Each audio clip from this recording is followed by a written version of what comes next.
今日はフロントスポークの錆取りだぜ。6年前に錆取りしたが、今はこのざま。リアも錆。左側のスポークを1本だけ磨いてみる。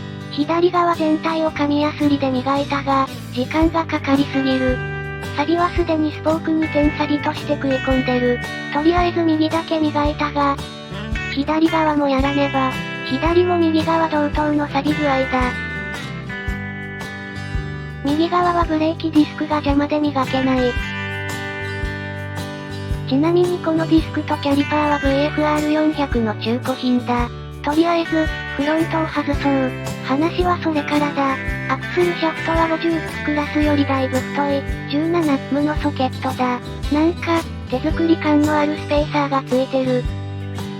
ホイールを外し、ブレーキディスクを外して、12M のメガネレンチで外しましょう。ソケットだと高級品を使わないとボルト頭壊します。ボルト外しました。これらを使って磨いていきます。まずは研磨剤入りのスポンジ。これで全体の錆を落とします。さっとこすっただけで表面の赤錆が落ちました。スポークの隙間もこれで大丈夫です。次に布やすりを使います。番手は120番です。紙やすりだと破けて使いづらいです。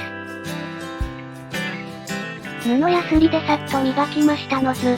表面も布やすりで磨きます。スポークに布やすりを巻いて使うと効果的です。錆がスポークに食い込んでるので、これは無視します。どんどん磨いていきます。磨き残しは後で確認します。裏側はこんなに綺麗になりました。さらに磨き込むと、ここまで綺麗に錆が落ちます。全部磨き終わりました。始めた頃とだいぶ違います。最後にこれで磨きます。防錆効果に期待です。組み付けも終わり完成です。しびこちゃん、綺麗になりました。ついでにハンドルも交換しました。